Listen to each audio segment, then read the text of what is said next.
हाय दोस्तों, आप लोग का बहुत बहुत स्वागत है इस यूट्यूब चैनल पर। हम लोगों ने कल बिहार का इतिहास पढ़ा था। बिहार के इतिहास में कल हम लोगों ने प्रगत प्रागैतिहासिक कालीन बिहार पढ़ा था। और हम लोगों ने वंश सारे बिहार में जितने शासक थे सारे वंश के बारे में पढ़ा था। कौन कौन से वंश बिहार में शासक कौन कौन से शासक किस किस वंश के शासक बिहार में शासन किए थे। और इसके बाद हम लोगों ने देखा कि बुद्ध और जैन धर्म के बारे में जानकारी प्राप्त किया था और उसके जैन संगीतियाँ के बारे में पढ़ा था। किस जैन संघ कौन सी संगीतियाँ कहाँ कब और कैसे उसके अध्यक्ष कौन थे इसके बारे में पढ़ा था। अब चलिए हम लोग पढ़ते हैं आगे बिहार में स्थित बौद्ध और महावीर बौद्ध महाविहार के बारे में। बिहार में कौन कौन कौन से बौद्ध महाविहार स्थित हैं और कहाँ पर ये अवस्थित हैं, इनके बारे में थोड़ा सा ध्यान दे करते हुए अपने कोर्स को आगे बढ़ाते हैं। चलिए, आज हम लोगों का टॉपिक है बिहार में स्थित बौद्ध महावीर की। बिहार में स्थित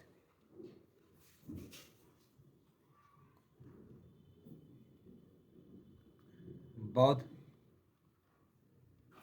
महाविहार की।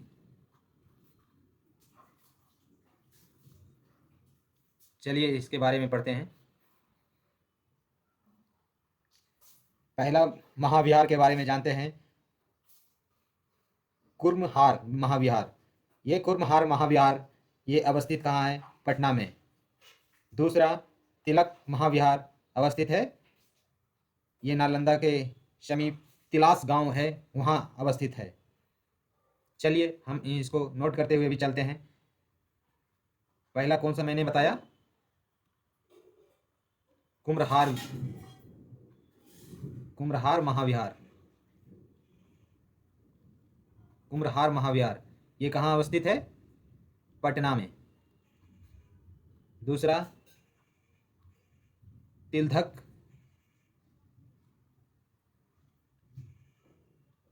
तिलधक महाविहार ये कहाँ अवस्थित है? ये तिल्लास गांव ये कहाँ है? ये तिल्लास गांव में अवस्थित है।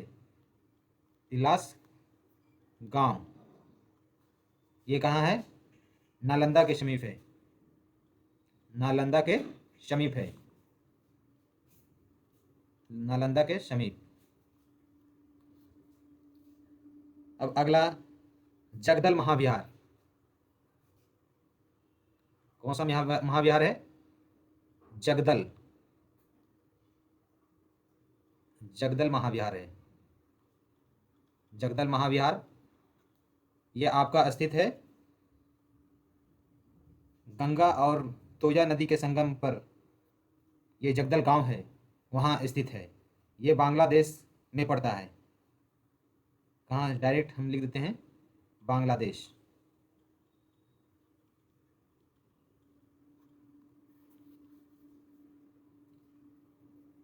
जगदल महाविहार ये हो गया।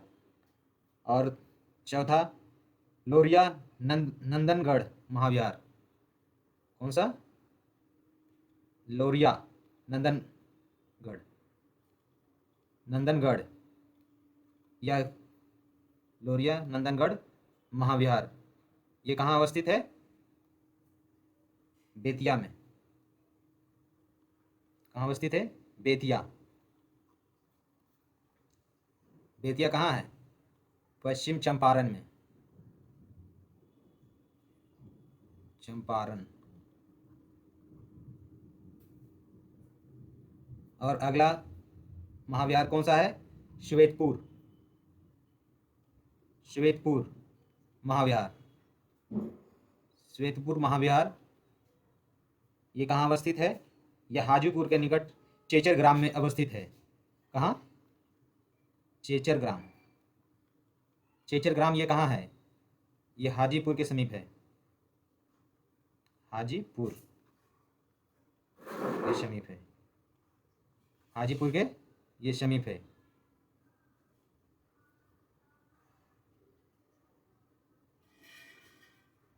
और इसके बाद हम लोग पढ़ते हैं कि बिहार में कौन कौन से विश्वविद्यालय, प्राचीन विश्वविद्यालय स्थित हैं और कहाँ है। एक बार उस पर नज़र डालते हुए हम लोग विश्वविद्यालय के बारे में पढ़ते हैं। प्राचीन विश्वविद्यालय, प्राचीन विश्वविद्यालय, विद्यालय, ये कौन से विश्वविद्यालय कहाँ स्थित है, इसके बारे में थोड़ा देखते हैं। पहला कौन सा विश्वविद्यालय? नालंदा, नालंदा विश्वविद्यालय, जिसे हाल ही में अभी फिर से उसे रिकंस्ट्रक्शन करके बनाया गया है। नालंदा विश्वविद्यालय ये कहाँ है? ये नालंदा में है। इसके संस्थापक कौन है? नालंदा विश्वविद्यालय, विद्यालय। चलिए इसके बारे में पढ़ते हैं। इसके संस्थापक, इसके संस्थापक कौन है? कुमारगुप्त प्रथम, कुमारगुप्त प्रथम। 3 पुस्तकालय कौन कौन से हैं? 3 पुस्तकालय,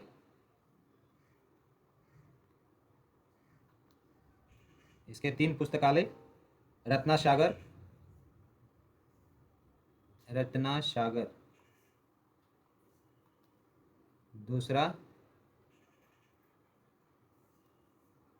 दूसरा कौन सा है? रत्नोधि,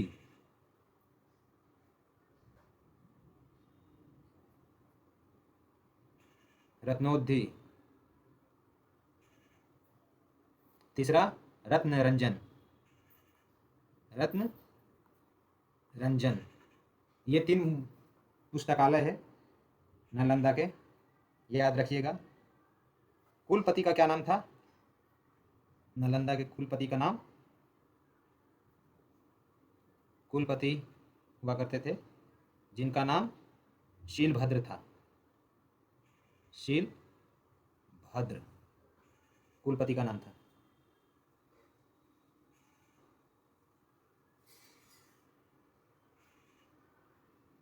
शीलभद्र से पूर्व कौन थे? शीलभद्र से पूर्व पहला कुलपति थे धर्मपाल, फिर उसके बाद राहुल मित्र, फिर अंतिम कुलपति राहुल श्रीभद्र थे। पहला कुलपति कौन थे? पहला कुलपति धर्मपाल, धर्मपाल थे। अंतिम कुलपति कौन थे? राहुल श्रीभद्र, राहुल श्रीभद्र। अब चलिए दूसरा विश्वविद्यालय के बारे में देखते हैं। दूसरा विश्वविद्यालय उदयंतपुरी विश्वविद्यालय के बारे में जानकारी प्राप्त करते हैं। कौन से विद्यालय? उदयंतपुरी विश्वविद्यालय,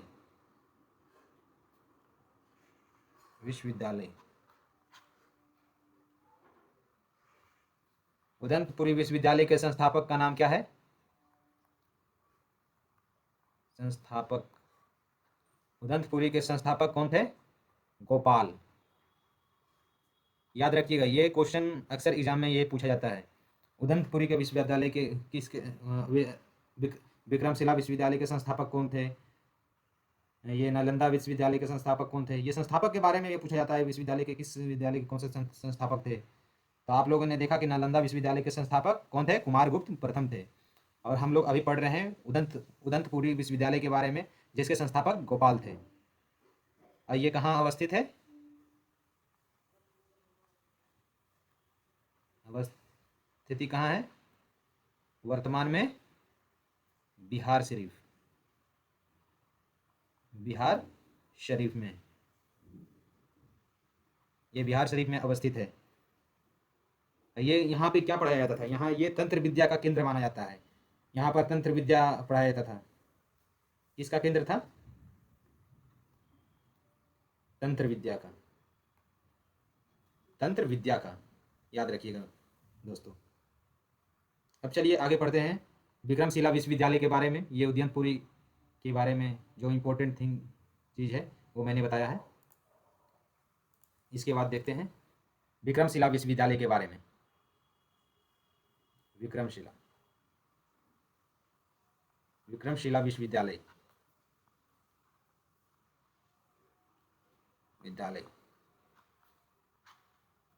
विक्रमशिला विश्वविद्यालय के संस्थापक कौन थे? चलिए आप लोग कमेंट में लिखिए। संस्थापक बताइए बताइए, मैं तो बताऊंगा ही। विक्रमशिला विश्वविद्यालय के संस्थापक धर्मपाल थे। कौन थे? धर्मपाल। इन्होंने धर्मपाल, ये उपाधि धर्मपाल किस चीज की उपाधि लिए थे? उपाधि किस चीज के लिए थे? विक्रमशील के, क्योंकि विक्रमशील का उपाधि भी लिए थे ये कहाँ स्थित है? कोसी और गंगा के संगम पर ये स्थित है। ये कहाँ स्थित है? कोसी एवं गंगा के संगम पर।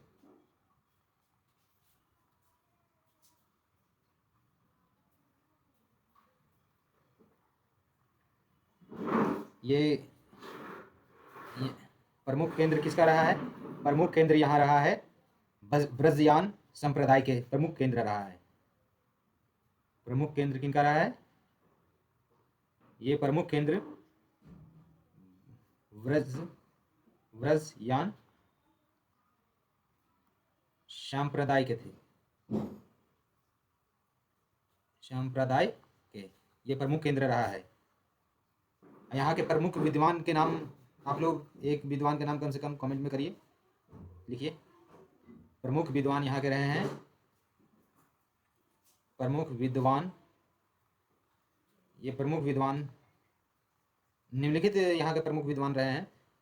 मैं स्टेप बाय एक करके उनका नाम बता रहा हूँ। दीपांकर, दूसरा श्री ज्ञान अतीश,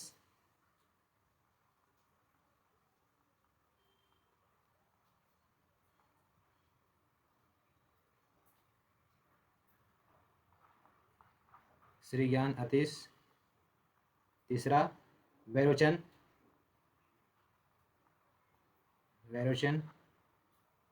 चौथा रचित, चौथा कौन है? रचित। एक पांचवा कौन है? अभयंकर गुप्त थे। अभयंकर गुप्त। चलिए ये विक्रमशिला के बारे में मैंने बताया है। अब ये हमारा यहाँ पर ये हिस्ट्री हम लोगों ने प्राचीन इतिहास का समाप्त कर लिया। अब नेक्स्ट पढ़ते हैं। नेक्स्ट हमारा स्टार्ट होगा हिस्ट्री मध्यकालीन का। अब मध्यकालीन के बारे में हम लोग पढ़ेंगे कि मध्यकाल में क्या क्या हिस्ट्री, क्या क्या इतिहास रहा है हमारे बिहार का। मध्यकालीन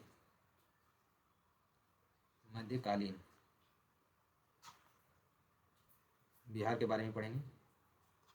मध्यकालीन बिहार के बारे में पढ़ेंगे।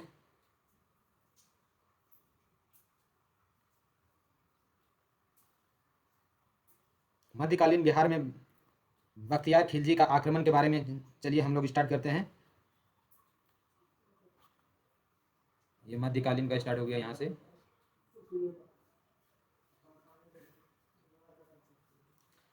किसके बारे में पढ़ते हैं? बख्तियार खिलजी के बारे में। बख्तियार खिलजी के बारे में देखते हैं।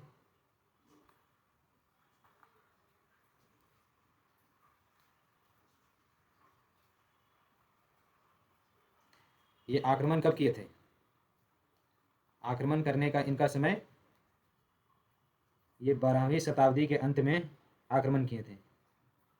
12वीं शताब्दी के अंत में।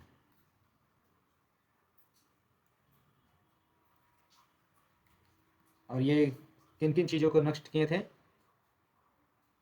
सबसे दुष्ट आदमी माना जाता है हमारे बिहार के लिए तो ये बख्तियार खिलजी। ये सबसे इतना घटिया आदमी था कि इसने ही नालंदा, विक्रमशिला और उदंतपुरी विश्वविद्यालय को नष्ट कर दिया था। नष्ट क्या क्या किया था? नालंदा, उदंतपुरी,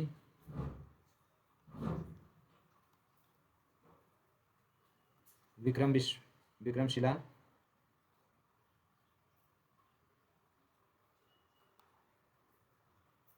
विश्वविद्यालय को, विक्रमशिला विश्वविद्यालय को नष्ट कर दिया था।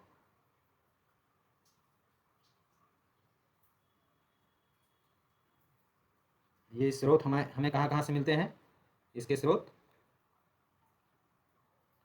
स्रोत हमें मिलते हैं तबकात इन नासरी से,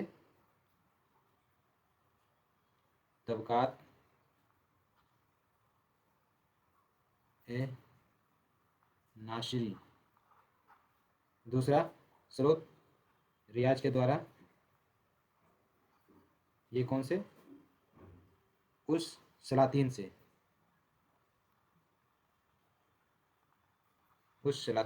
इनके स्रोत मिलते हैं। और इनकी मृत्यु कब हुई? बख्तियार खिलजी की मृत्यु, बख्तियार खिलजी की मृत्यु अली मर्दान नामक सैनिक अधिकारी द्वारा हत्या कर दिया गया था, तब मृत्यु हो गई। मृत्यु कैसे हुई थी? इन्होंने किसने किया था? अली मर्दान नामक सैनिक, अली मर्दान नामक सैनिक ने किया था।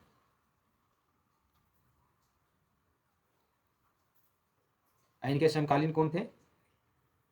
समकालीन बिहारी शासक कौन कौन से थे? समकालीन शासक कौन कौन से थे? गोविंद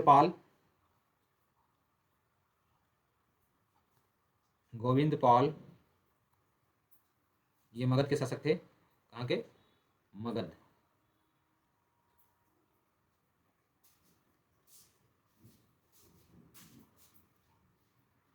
इंद्रधुम्न,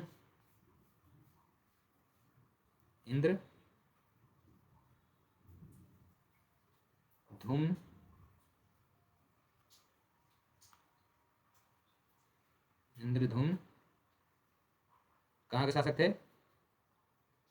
मुंगेर के। तीसरा नरसिंह देव,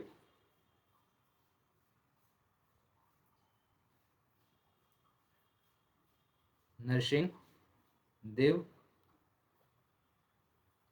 देव ये उत्तर बिहार के शासक थे। उत्तर बिहार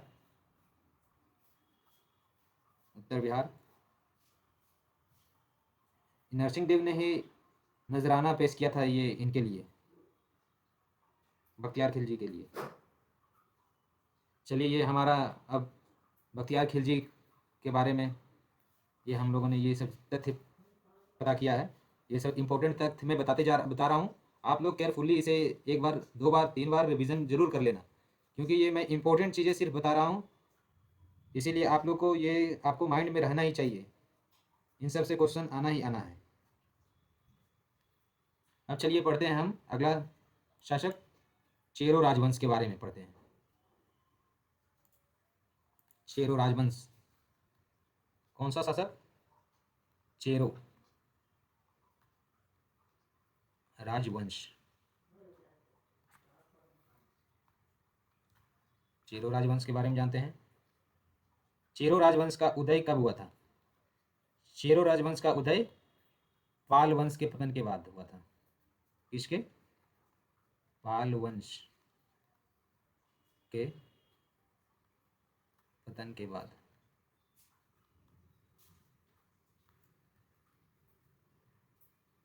ये चेरो राज के 4 भाग कर दिया गया था। 4 भाग। किसका? चेरो राज के 4 भाग। 4 भाग कौन कौन से हैं? चेरो राज का 4 भाग कर दिया गया था। पहला राज बिहिया, दूसरा तिरावन, तीसरा तिरावन को हम भोजपुर के नाम से भी जानते हैं। तीसरा चैनपुर,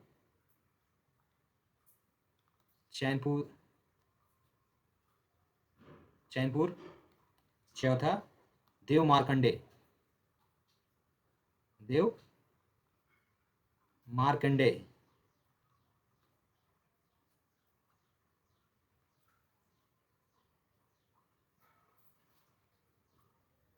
चेरो राज के ये 4 भाग में बटा हुआ था।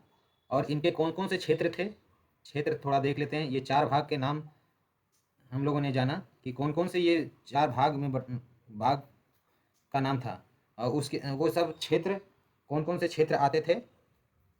चारों भाग में किस किस क्षेत्र को बांटा गया था? शाहबाद, पलामू, चंपारण,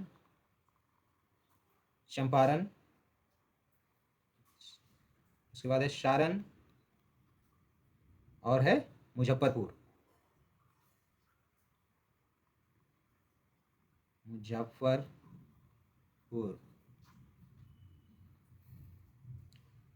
इस वंश के महानतम शासक कौन रहे हैं?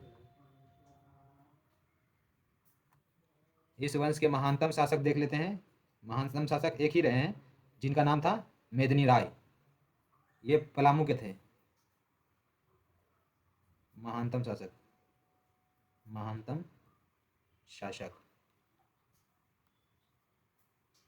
क्या नाम था? मेदिनी राय।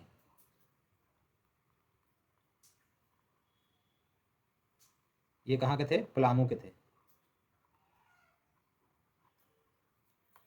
चलिए अब हम लोग नेक्स्ट देखते हैं। ये वंश यहीं समाप्त होता है। इसके बाद नुहानी राजवंश आता है। अब नुहानी राजवंश के बारे में देखते हैं। कौन सा राजवंश?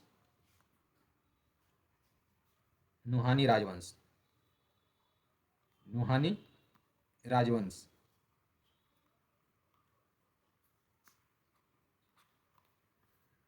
नुहानी राजवंश में इसके संस्थापक नुहानी राजवंश के कौन थे? संस्थापक दरिया खान नुहानी थे। दरिया खां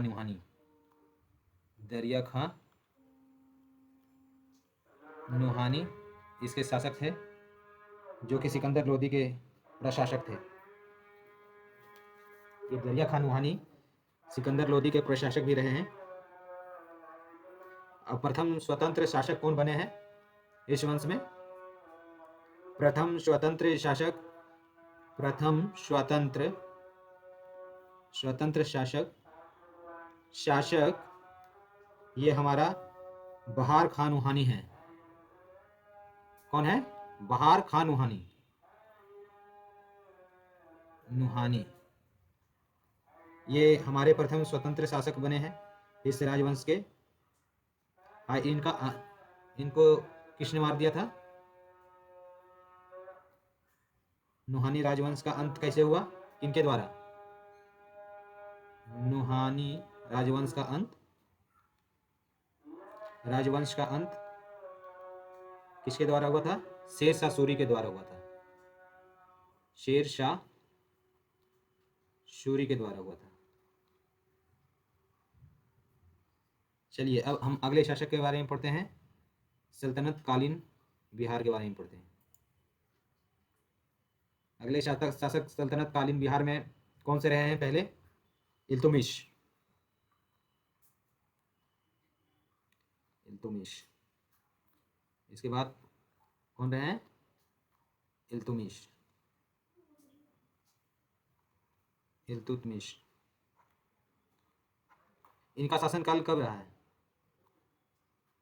और ये आक्रमण कब किए हैं बिहार पर? इल्तुमिश ये 1200 में आक्रमण किए हैं, 1225 ईस्वी में आक्रमण। ये 1225 ईस्वी में ये आक्रमण का वर्ष है। आक्रमण वर्ष कब किए थे बिहार पर? ये बिहार पर आक्रमण 1225 ईस्वी में किए थे। और ये किस किस राज्य पर ये अधिकार किए थे बिहार में? अधिकार इनका किस किस क्षेत्र में था? अधिकार इनका अधिकार ये कर लिए थे बिहार शरीफ, बिहार शरीफ, फिर बाढ़, बाढ़ में एवं लखनौती पर अधिकार कर लिए थे। किस पर? लखनौती, लखनौती पर अधिकार किए थे। इल्तुमिश के प्रथम सूबेदार कौन थे? प्रथम सूबेदार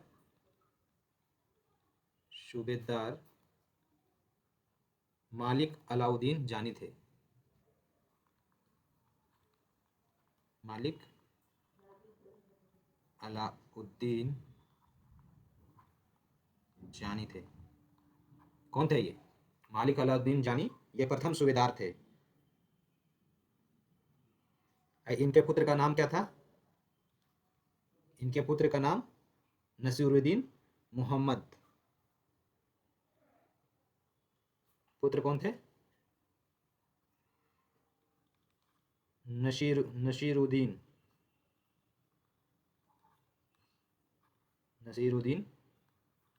मोहम्मद, मोहम्मद नहीं महमूद थे। ये लखनौती के हिमसुद्दीन पर विजय प्राप्त किए थे। कौन?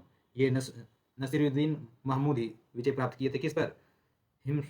हिमुसुद्दीन पर विजय प्राप्त किए थे। ये हिमुसुद्दीन कहाँ के राजा थे? ये लखनौती के राजा थे। इसके बाद इल्तुमिश के बाद ये बलवंत फिर आए। बलवंत तुगरिल खां के विरोध को दबाने हेतु बिहार में ये आए थे बलवंत, लेकिन बिहार और एवं बंगाल का इनके ही काल में पृथक्करण किया गया।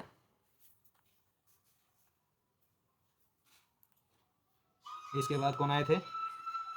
इसके बाद बलवंत आए थे। मैं देख लेते हैं बलवंत ने क्या किया था, बलवंत क्यों बिहार में आया था। सबसे पहले ये देखते हैं बलवंत का बिहार में आने का मेन मकसद उसका था ये तुगरिल खां के विद्रोह को दबाने के लिए बिहार में स्पेशली आया था। इसके कारण ही ये बिहार में आने का इसका मेन मकसद था। और बिहार एवं बंगाल का ये पृथक्करण करवाने का ये भी रीज़न था। चलिए बलवंत के बारे में एक दो नोट्स ये लिख लीजिए। ये मेन पॉइंट्स मैं लिखा रहा हूँ जो एग्जाम पॉइंट व्यू से बहुत ही इम्पोर्टेंट है।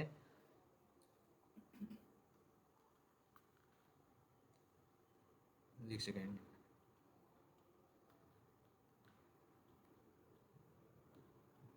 बलवन ये क्यों आया था? ये दो कारण से ये बिहार में आया था, पहला और दूसरा।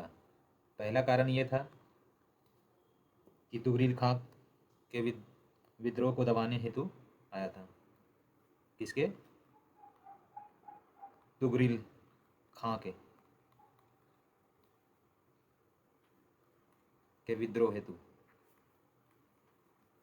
विद्रोह को दबाने के लिए आया था, दबाने आया था। और दूसरा क्या कारण है? बिहार एवं बंगाल का पृथक्करण बिहार एवं बंगाल का पृथक्करण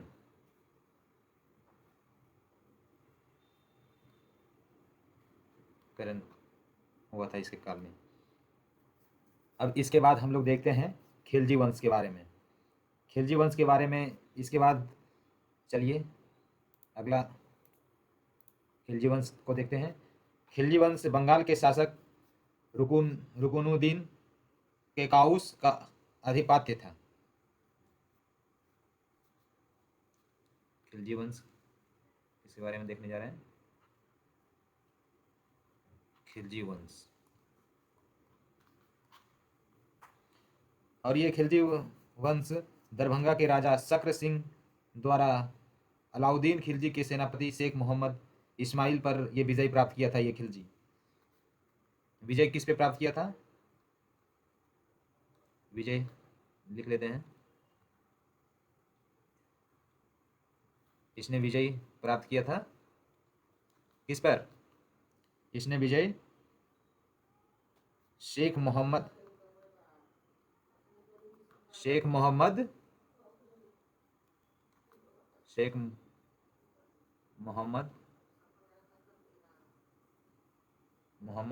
इस्माइल पर।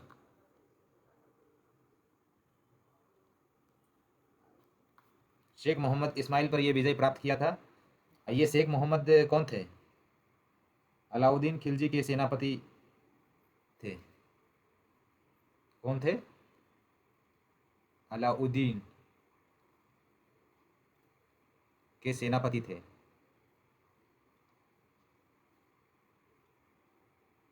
अलाउद्दीन खिलजी के सेनापति थे।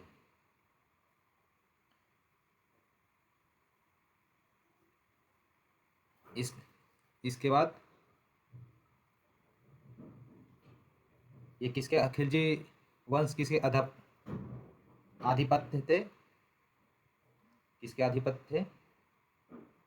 आधिपत्य, ये आधिपत्य थे बंगाल के शासक किसके? रुकुनुद्दीन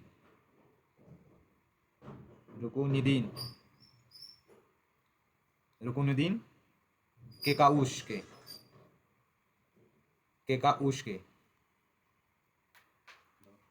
ये कहाँ? रुकुनुद्दीन केकाउस कहाँ के शासक थे? ये बंगाल के शासक थे। ये बंगाल के शासक थे। कौन? रुकुनुद्दीन केकाउस। खिलजी वंश के आधिपत्य कौन थे? रुकुनुद्दीन थे। ये याद रखिएगा ये पॉइंट्स। चलिए अब देखते हैं तुगलक वंश को। तुगलक वंश में कौन सा मेन इंपॉर्टेंट पॉइंट्स हैं? इन्होंने तुगलक वंश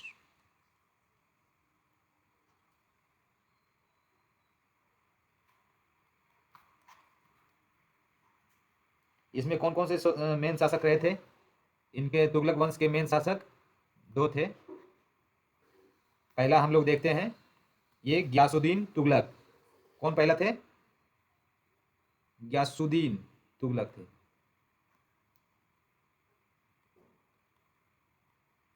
थे।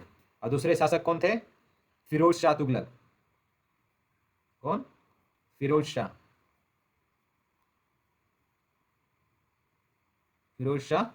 तुगलक थे। ये दो इंपॉर्टेंट महत्वपूर्ण ये शासक रहे हैं ये तुगलक वंश में। इसलिए हम ये सिर्फ ये जान लेते हैं कि इसके तुगलक वंश में गियासुद्दीन तुगलक किसकी स्थापना किए थे? किसकी स्थापना किए थे? स्थापना किनकी किए थे? तुगलक वंश गियासुद्दीन तुगलक ने टकसाल की स्थापना किए थे। किसके? टकसाल, याद रखिएगा टकसाल। ये टकसाल कहाँ है? तिरहुत में है। तिरहुत में है ये टकसाल। और फिरोज शाह के बारे में जानते हैं। इन्होंने क्या क्या निर्माण किए थे? ये किसकी स्थापना किए थे? ये स्थापना किए थे वरनार वंश के, वरनार वंश के, वरनार वंश स्थापना किसकी किए थे? वरनार, वरनार वंश के, ये इसकी स्थापना किए थे। आइए, इन्होंने क्या निर्माण किया था? में इन्होंने क्या निर्माण करवाया था? इन्होंने जामा मस्जिद को निर्माण करवाया था। कहाँ? दरभंगा में, जामा मस्जिद। कौन? फिरोज शाह तुगलक। जामा मस्जिद कहाँ निर्माण करवाए थे? दरभंगा में। ये दरभंगा में निर्माण करवाए थे। अब चलिए एक नज़र डालते हैं अब मुगल बिहार पर। इसके बाद मुगल बिहार के बारे में देखते हैं। ये सब मेन इंपॉर्टेंट पॉइंट्स है, वही मैं लिखा रहा हूँ, क्योंकि इन सब से ही क्वेश्चन पूछे जाते हैं एग्जाम में। एग्जाम पॉइंट्स व्यू से आप देखो तो यही सब क्वेश्चन ये बनते हैं एग्जाम में। अदरवाइज इनके तो डिटेल्स आप पढ़ने निकलो तो आप ये ख़त्म ना होगी। इसीलिए आप ये मत सोचो कि मैं शॉर्ट में बता रहा हूँ, मैं सिर्फ एग्ज़ाम को देखते हुए फोकस करते हुए बता रहा हूँ, क्योंकि आप लोग जानते हो ये कि ये एक पढ़ने की एक रणनीति होती है और इसमें एग्ज़ाम क्रैक करने का तरीका होता है कि इस तरह से पढ़ाई करें कि एग्ज़ाम के क्रैक कर सकें। और एक पढ़ाई होती है कि पूरी डिटेल्स में हम पढ़ते गए और वो लंबे समय अरसे तक चलते रहा, वो तो चलते रहता है। Choice is yours. आप क्या चाहते हो? लंबे अरसों तक पढ़ना चाहते हो या मेन पॉइंट्स को पढ़कर अपना एग्ज़ाम क्रैक करना चाहते हो? इसलिए आप अपने ये मेंटेलिटी थोड़ा देखो कि आप क्या करना चाहते हो। इसके बेसिस पे आप ये एग्ज़ाम पॉइंट व्यू से आप इस वीडियो को आप पढ़ो। आई एम श्योर सर कि इससे क्वेश्चन बनना ही बनना है। ये सब जो मैं पढ़ा रहा हूँ इन सब से क्वेश्चन बनना ही बनना है। नहीं तो आप अपने एग्ज़ाम में ये देख लेना, ये सारी चीज़ें ये ज़रूर क्वेश्चन में आना ही आना है। ऐसा नहीं है कि मैं पढ़ा रहा हूँ ये ऐसे ही पढ़ा रहा हूँ। मैंने सारे प्रीवियस ईयर क्वेश्चन को एनालिसिस किया है कि ये कौन कौन से टॉपिक से ज़्यादा क्वेश्चन पूछे जाते हैं और किस टॉपिक से नहीं पूछे जाते हैं। ये ज़रूरी हो जाती है ये जानना, क्योंकि ये एग्ज़ाम हमें निकालना है। ऐसे ही हम लोग तो ऐसे ही ये स्टूडेंट आप लोग ऐसे ही तो पढ़ाई नहीं कर रहे हो खुशी से, एग्ज़ाम निकालने पॉइंट व्यू से पढ़ रहे हो। इसलिए आप केयरफुली इसे पढ़ो और इसे रिमेंबर भी करो। अपने नोट्स एक सेपरेट नोट्स बनाओ, उनको कंप्लीट अपना तरीका से लिखो। जिस तरह मैं तो आप लोग को बता रहा हूँ उस तरह से अपने अपने नोट्स को थोड़ी अच्छी तरीक़ा से लिखो और उसे रिमेंबर करो। चलिए हम लोग अब मुगल कालीन बिहार के बारे में देखते हैं, उसमें क्या हुआ है। हमारे बिहार में प्रथम मुगल सूबेदार थे जिनका नाम था प्रथम मुगल सूबेदार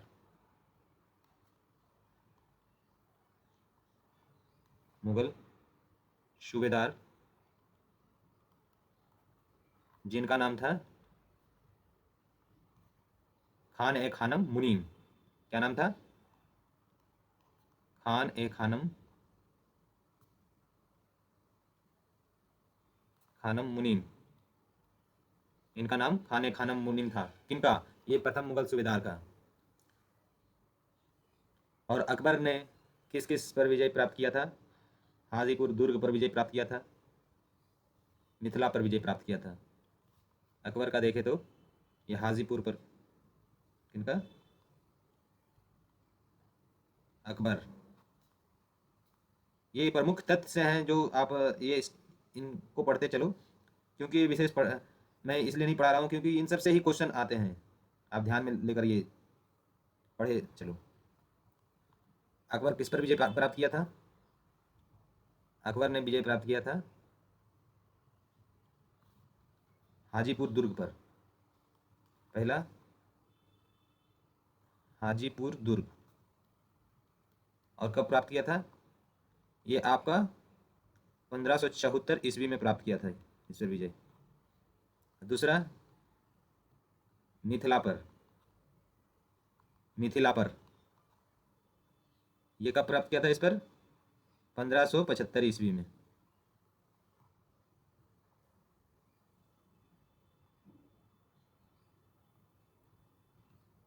अकबर को ही बिहार का मुगल सूबा घोषित कर दिया गया था। इनको क्या बोला गया था? बिहार का मुगल सूबा, बिहार का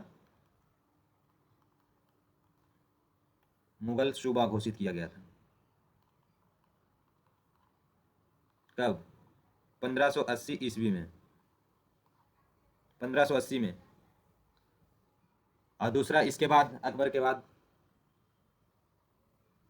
जहांगीर, जहांगीर के काल में ऐसा क्या हुआ था विशेष, जो कि हमारे एग्जाम में आ सकते हैं? जहांगीर में देखें तो जहांगीर में शहजादा खुर्रम का विद्रोह किया गया था। किसका विद्रोह? शहजादा खुर्रम का विद्रोह किया गया था। खुर्रम का विद्रोह, खुर्रम का विद्रोह विद्रोह हुआ था। और फिर फारूक शियार के काल में क्या हुआ था?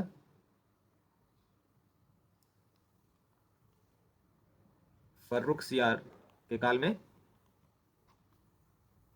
अजीमाबाद में राज्याभिषेक किया गया था इनका। यही पर मेन तथ्य है इसके, फारूक शियार के समय के।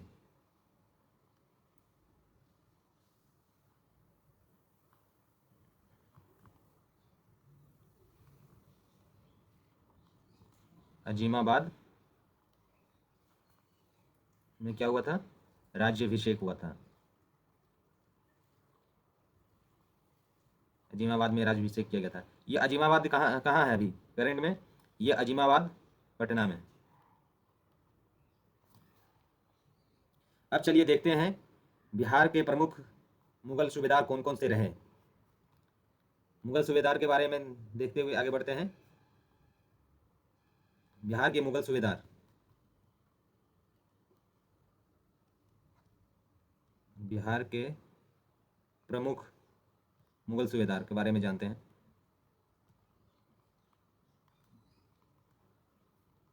सूबेदार के बारे में देखते हैं। मुगल सूबेदार खान ए खानम मुनीम थे।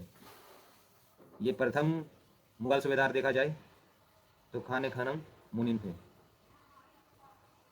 ये प्रथम मुगल सूबेदार थे,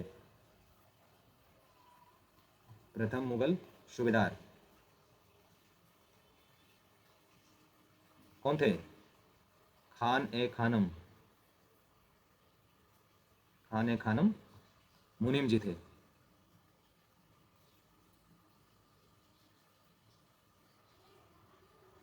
ये तो हमने पहले देखा, ये खान ए खानम मुनीम थे, प्रथम सूबेदार। अब चलिए देखते हैं कि अकबर के काल के कौन से थे। किसके काल के देखते हैं? अकबर के काल के। अकबर के काल के ये सूबेदार देखते हैं कौन थे। किनके काल में देखना है? अकबर के काल में, अकबर काल में। अकबर काल में पहला सूबेदार थे शुजात खां। पहले कौन थे? शुजात खां। एक सेकेंड, मैं कलर चेंज कर रहा हूँ ये पेन का। अकबर के काल में शुजात खां थे, शुजात खां थे। दूसरा कौन थे अकबर के काल के? मिर्जा अजीब कोका, मिर्जा अजीब कोका, मिर्जा अजीब कोका।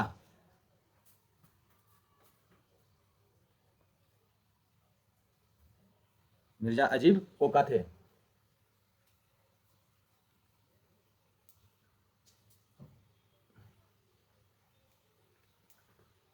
अब चलिए इसके बाद देखते हैं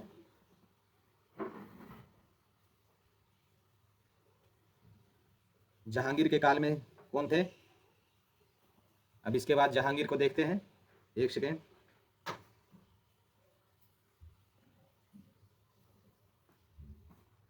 जहांगीर के काल में देखा जाए, ये जहांगीर के काल में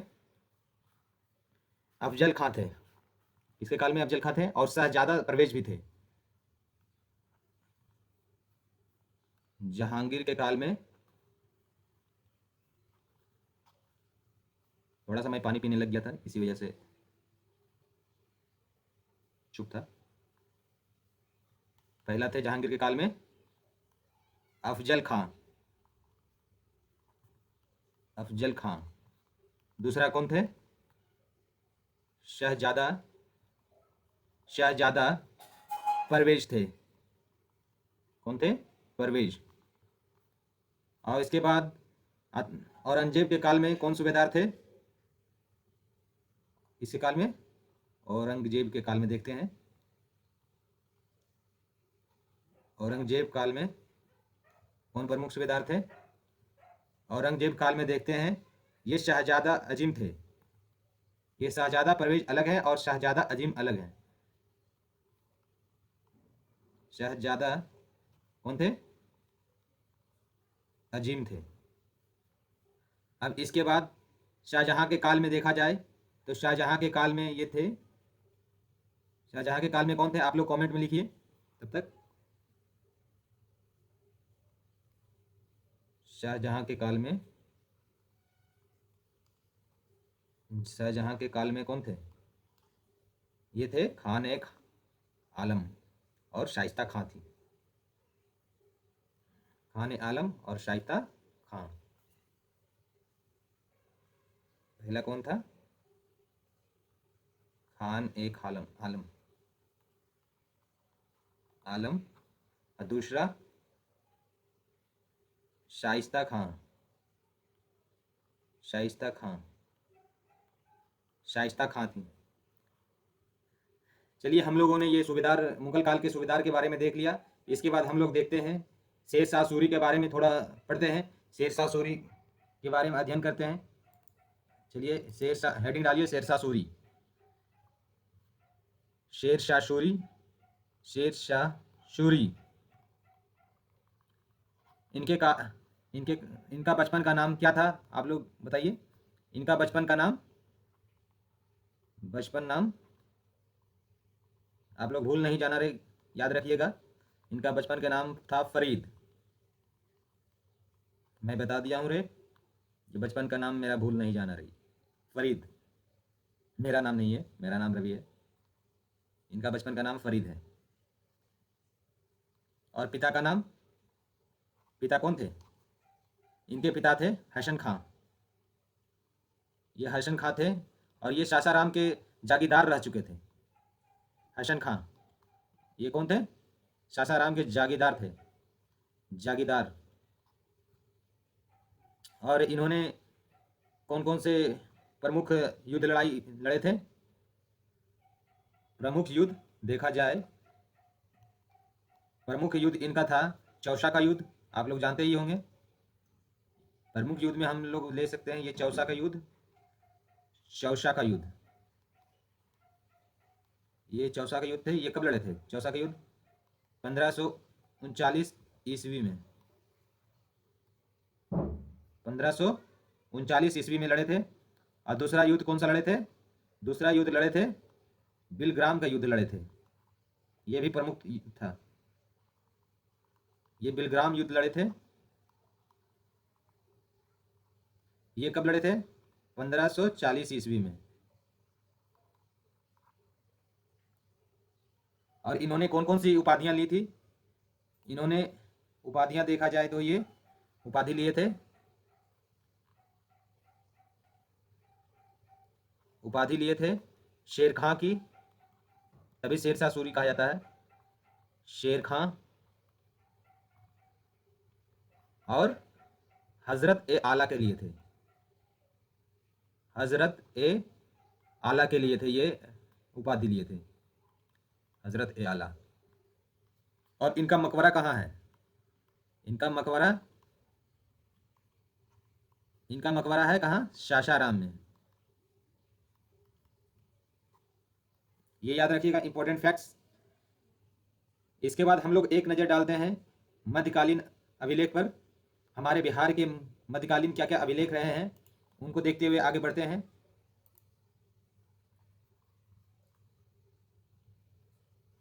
ये सारे मैं बिहार का सिर्फ पढ़ा रहा हूँ, इसीलिए हमें लिखने की जरूरत नहीं है कि ये बिहार का मध्यकालीन अभिलेख में बता रहा हूँ, मध्यकालीन। इसीलिए आप लोग माइंड में सेट करके रखो कि ये सिर्फ ओनली बिहार के बारे में बता रहा हूँ। मध्यकालीन अभिलेख, मध्यकालीन अभिलेख में ये बुद्ध सेन का बोध गया अभिलेख है। पहला पहला कौन सा अभिलेख?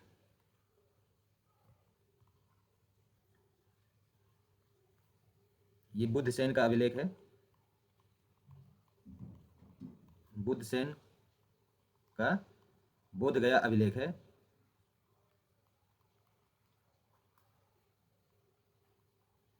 अभिलेख, ये पहला हो गया। दूसरा बिहार शरीफ का अभिलेख, बिहार शरीफ अभिलेख, अभिलेख। तीसरा संग्राम गुप्त का पंचोब ताम्रपत्र, संग्राम गुप्त का पंचोब ताम्रपत्र। चौथा देखें तो ये हमारा फोर्थ फिरोज तुगलक का राजगीर जैन अभिलेख है। किसका है? फिरोज शाह का, फिरोज तुगलक का अभिलेख, तुगलक का राजगीर जैन अभिलेख। कौन सा अभिलेख है? ये जैन अभिलेख है।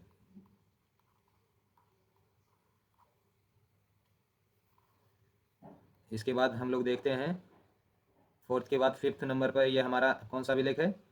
शेर शाह का भभुआ अभिलेख, शेर शाह का भभुआ अभिलेख, अभिलेख।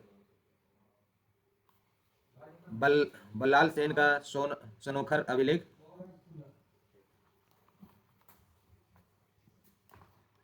छठा कौन सा है? बल्लाल सेन का बल्लाल, बल्लाल आप लोगों ने बाहुबली में भी सुना होगा। ये बल्लाल सेन का शनोखर अभिलेख, शनोखर ये अभिलेख है।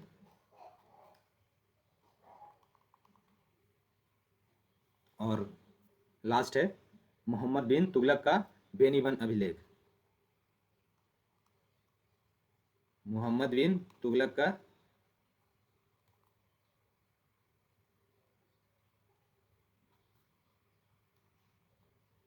बेनीबन अभिलेख।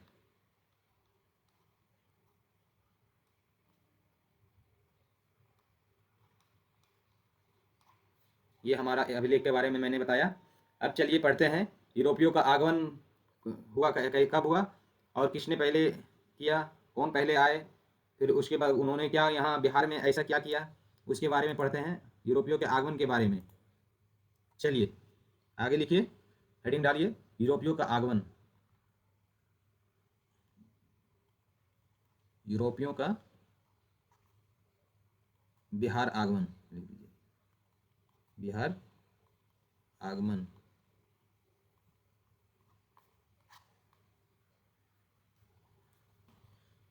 अब चलिए देखते हैं सर्वप्रथम कौन आए थे। सर्वप्रथम हम लोग को याद रखना बहुत जरूरी है, सर्वप्रथम आए थे पुर्तगाली। कौन आए थे? पुर्तगाली आए थे।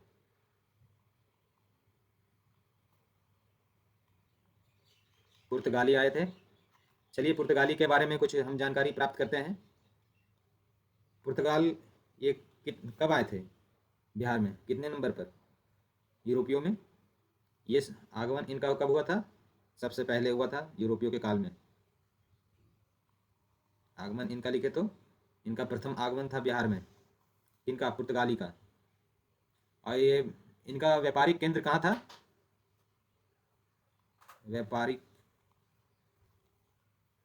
व्यापारिक केंद्र रहा है इनका हुगली। कहाँ रहा है?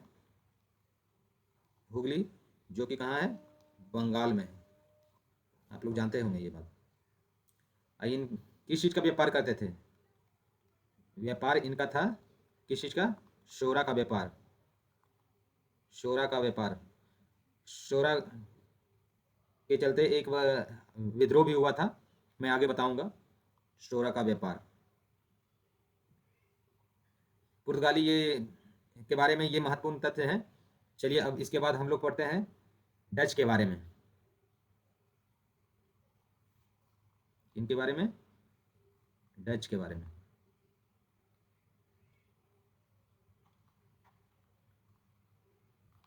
इन्होंने क्या किया था बिहार में? इन्होंने बिहार में एक फैक्ट्री डाला था। ये फैक्ट्री कहाँ डाली थी? इन बिहार के पटना में डाला था। कब? ये डाले थे 1632 ईस्वी में। और इनका व्यापार तीन चीज़ों का था। एक था सूती वस्त्र का, अफीम का और नील का। चलिए लिखते हैं। प्रथम फैक्ट्री डच ने कहाँ डाला था? फैक्ट्री डच ने डाला था कहाँ? पटना में। पटना में कब? 1632 ईस्वी में। 1632 ईस्वी में। ये याद रखिएगा, ये मैं लिखा रहा हूँ। ये प्रथम फैक्ट्री डाला था इन्होंने पटना में। ये ईयर याद रखिएगा, ईयर से रिलेटेड ये क्वेश्चन आते हैं। सर्वप्रथम फैक्ट्री इन्होंने पटना में डाला था। किस किस चीज़ का निर्यात करते थे ये?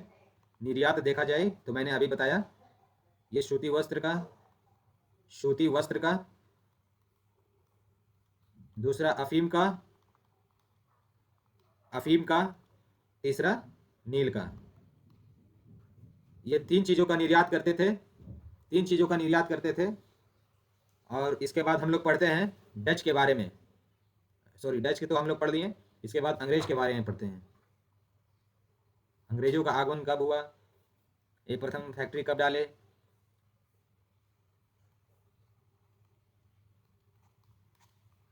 सबसे ज़्यादा लूटने वाला ये अंग्रेज ही था। चलिए इनके बारे में लिखते हैं। अंग्रेजी यात्री कौन कौन थे? अंग्रेज यात्री के नाम लिखते हैं, महत्वपूर्ण यात्री के नाम लिखते हैं। अंग्रेज यात्री थे जॉन मार्शल। कौन थे? John Marshall. दूसरा कौन थे? ये जॉन मार्शल हो गए। दूसरा हो गए पीटर मुंडी।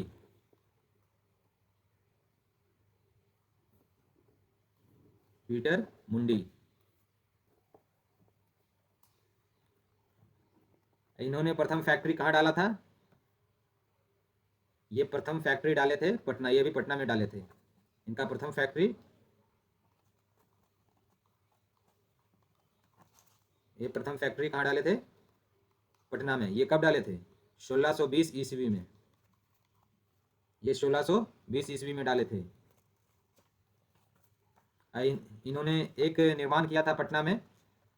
ये निर्माण किए थे गोलघर का। किस चीज का निर्माण किए थे? गोलघर का।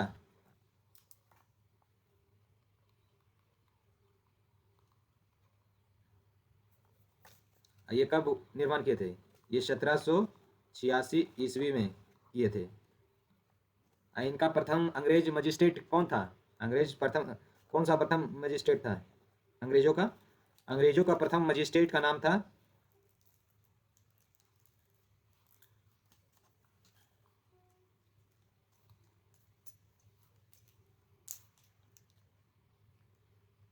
प्रथम मजिस्ट्रेट का नाम था चार्ल्स फ्रांसिस ग्रांड।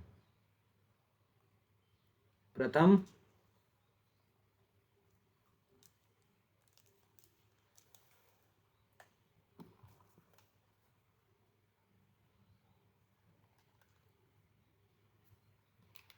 प्रथम मजिस्ट्रेट थे चार्ल्स फ्रांसिस ग्रांड। 1 सेकंड बच्चों।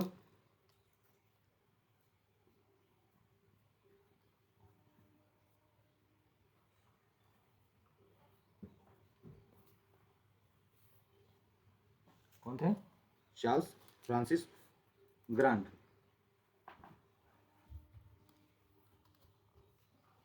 प्रथम मजिस्ट्रेट। इनका प्रथम मजिस्ट्रेट था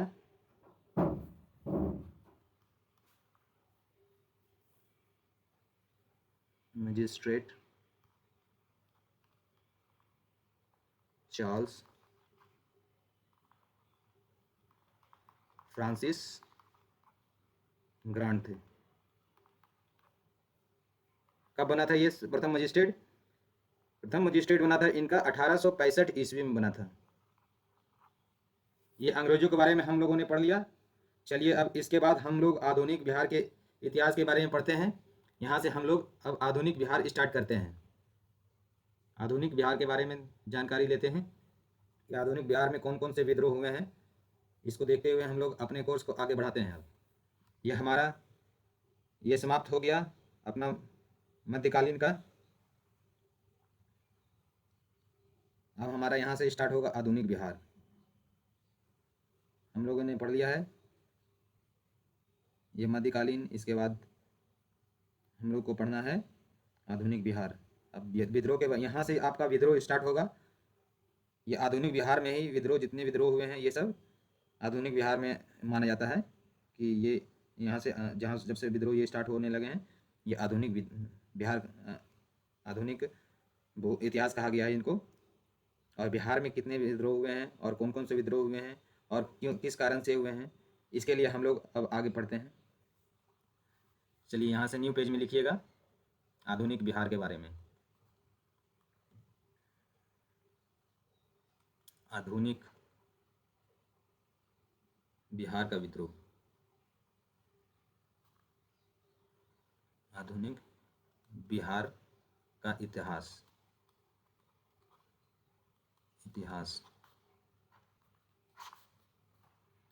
चलिए अब हम लोग यहाँ से प्रमुख विद्रोह नोट डाउन करते जाएंगे। हमारे कौन कौन से प्रमुख विद्रोह रहे हैं, हम प्रमुख विद्रोह के बारे में पढ़ेंगे। अब विद्रोह के बारे में पढ़ेंगे। सबसे पहले पढ़ते हैं नूनिया विद्रोह के बारे में, जो कि 1770 ईस्वी से 1800 ईस्वी तक हुआ था। ये विद्रोह कौन सा विद्रोह? नूनिया विद्रोह। ये बिहार में सारे ये विद्रोह, बिहार के विद्रोह बता रहा हूँ मैं। ये विद्रोह नूनिया विद्रोह। नूनिया विद्रोह ये किसने किया था? किसने किया था? ये नोनिया समुदाय ने किया था विद्रोह। नोनिया समुदाय के लोग किए थे ये विद्रोह। क्या कारण था ये विद्रोह का कारण? ये विद्रोह का कारण था शोरा का व्यापार। शोरा का व्यापार ये मेन कारण था विद्रोह का। ये क्षेत्र कौन कौन से क्षेत्र में विद्रोह हुए थे? ये क्षेत्र आप लोग नोट डाउन कर लीजिए। ये तिरहुत में हुआ था।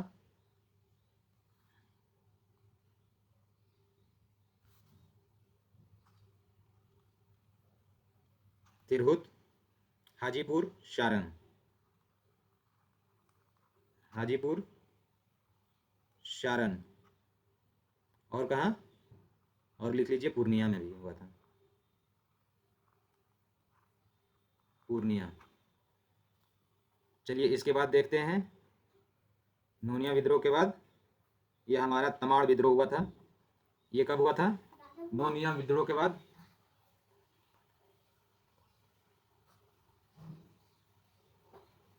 तमाड़ विद्रोह।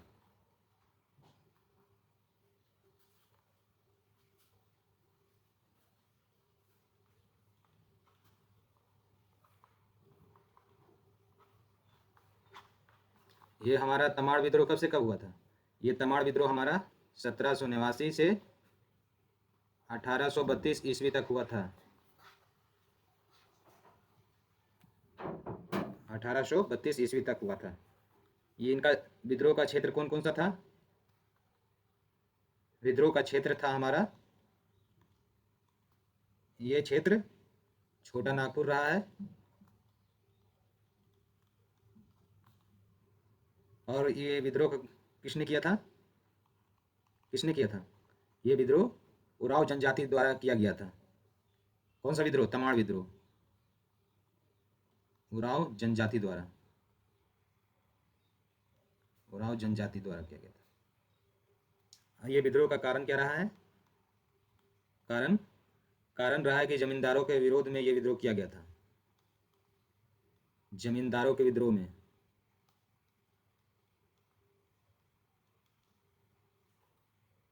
इसके नेतृत्वकर्ता कौन थे? नेतृत्वकर्ता इनके नेतृत्वकर्ता थे विष्णु मुंडा और मोजी मुंडा। पहला नाम किनका है? विष्णु मुंडा का, विष्णु मुंडा। दूसरा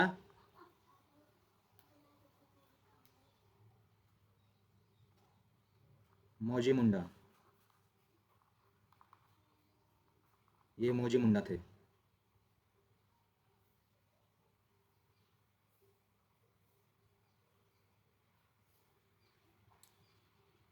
इसके बाद हम लोग पढ़ते हैं बहावी आंदोलन के बारे में। ये बहावी आंदोलन के बारे में इसके बाद पढ़ते हैं। कौन सा आंदोलन? बहावी आंदोलन।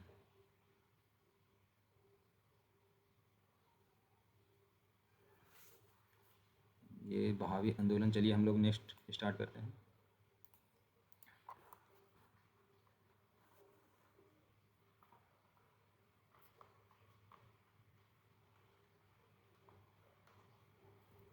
बहावी आंदोलन, ये वाह है, वहावी आंदोलन।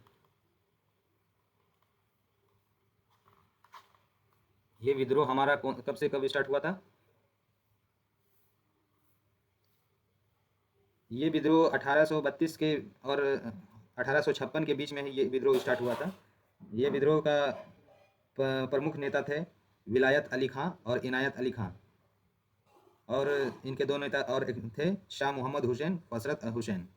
ये इस बहावी आंदोलन का ये प्रमुख केंद्र रहा है पटना। पटना में ही ये विद्रोह हुआ था ज़्यादा, तो ये इसीलिए इनको प्रमुख केंद्र माना जाता है। चलिए इसके बारे में लिख लेते हैं। भारत में बहावी आंदोलन के संस्थापक का नाम लिखते हैं पहले। भारत में बहावी आंदोलन के संस्थापक कौन थे? बहावी आंदोलन के संस्थापक थे संस्थापक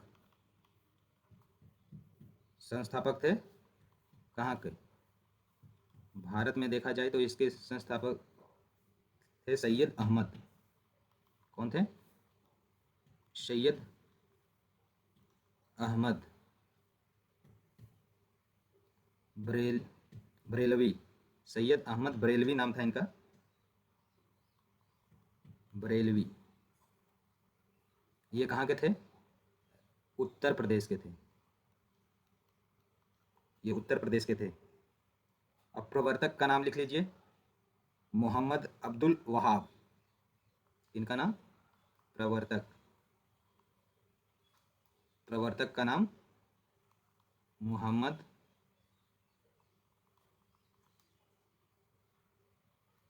अब्दुल वहाब थे।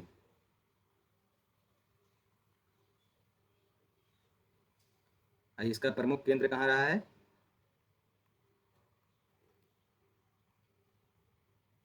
ये प्रमुख केंद्र रहा है पटना में। अब प्रमुख नेता का नाम क्या है? प्रमुख नेता कौन कौन रहे हैं बहावी आंदोलन के? विलायत अली खां, विलायत अली खां, इनायत अली इसके बाद शाह मोहम्मद हुसैन। ये शाह मोहम्मद हुसैन भी रहे हैं, हुसैन। और इसके बाद फरहत हुसैन थे, फरहत हुसैन। ये चार प्रमुख नेता रहे हैं बहावी आंदोलन के। अब इसके बाद पढ़ते हैं लोटा विद्रोह के बारे में। लोटा विद्रोह के बारे में, ये लोटा पर ही विद्रोह किया गया था, इसीलिए इस विद्रोह का नाम लोटा विद्रोह रखा गया। और ये मुजफ्फरपुर जेल में हुआ था, ये लोटा के कारण ही हुआ था। कौन सा विद्रोह? लोटा विद्रोह। ये कब हुआ था? लोटा विद्रोह 1856 ईस्वी में हुआ था। ये 1856 ईस्वी में हमारा लोटा विद्रोह ये हुआ था।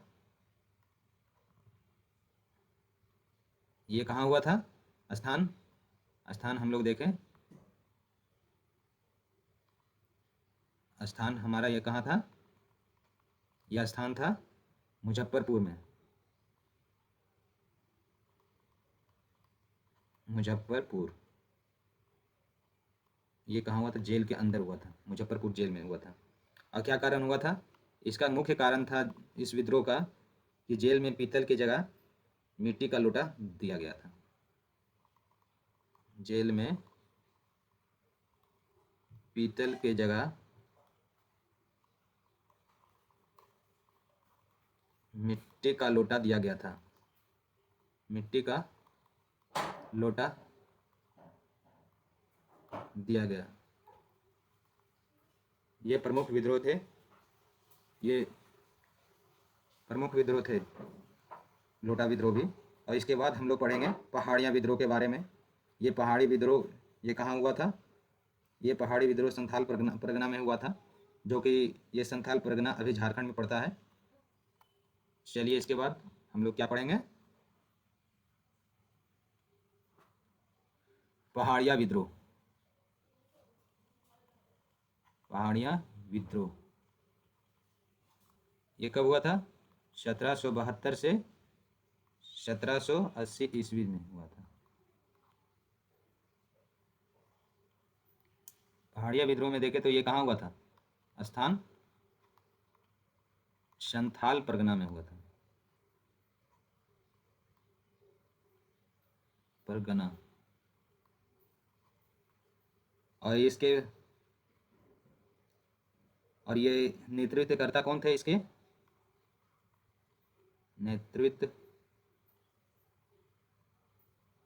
नेतृत्वकर्ता इसके थे करिया पुल्हर।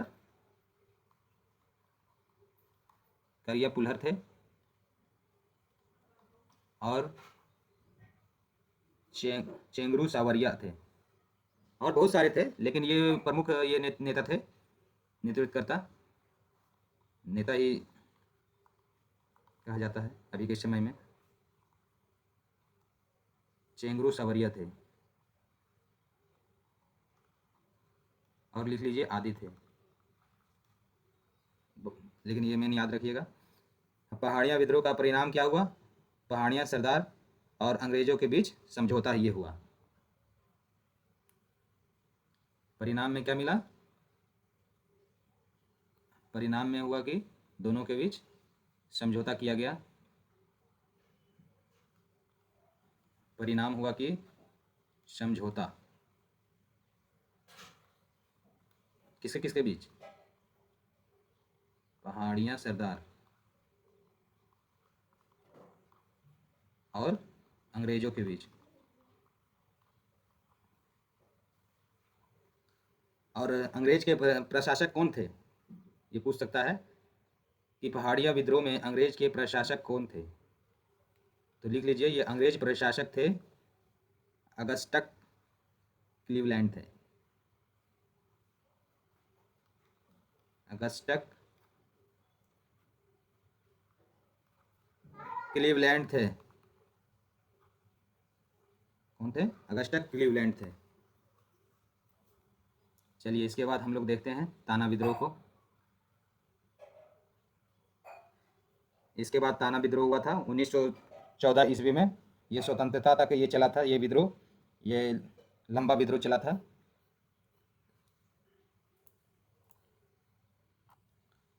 ये ताना विद्रोह, ये ताना भगत आंदोलन के नाम से जाना जाता है। लिखिए हेडिंग, ताना भगत आंदोलन।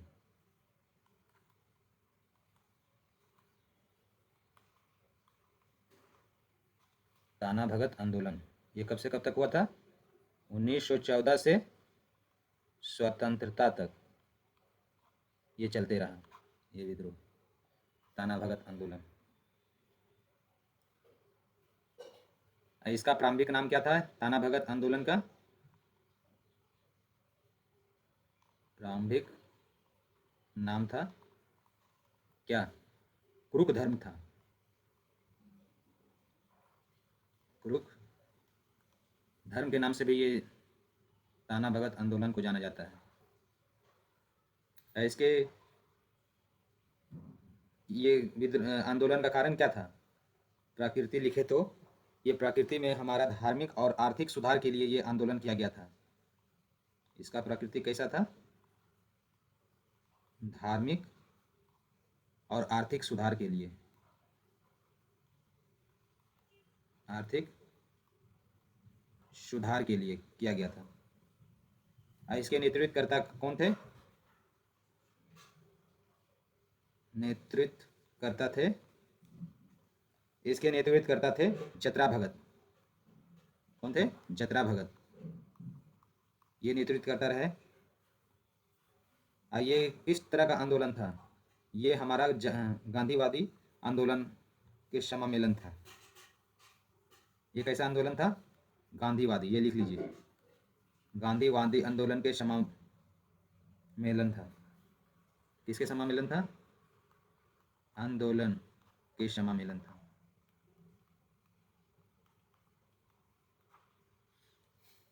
अभी तो ये विद्रोह, अभी ये हमारा ताना भगत आंदोलन ये समाप्त होता है।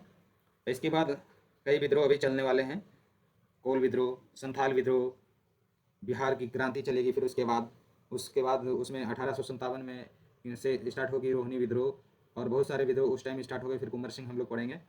फिर ये अभी हमारा एक क्लास अभी और लेना पड़ जाएगा, नहीं तो ये इस क्लास में मैं पूरी पढ़ा दूंगा तो ये बहुत ज़्यादा आप लोग के लिए लंबा बन जाएगा। और ये इसीलिए मैं सोच रहा हूँ कि एक क्लास और इतिहास का मैं ले लूँ, जो पार्ट 3 के नाम से। ये हिस्ट्री का मैं पार्ट 1, पार्ट 2, पार्ट 3, ये लेक्चर 2 और 3, 4 में मैं अपलोड कर दूंगा। ये आप लोग अच्छी तरह से देखकर इसे पढ़ सकते हो।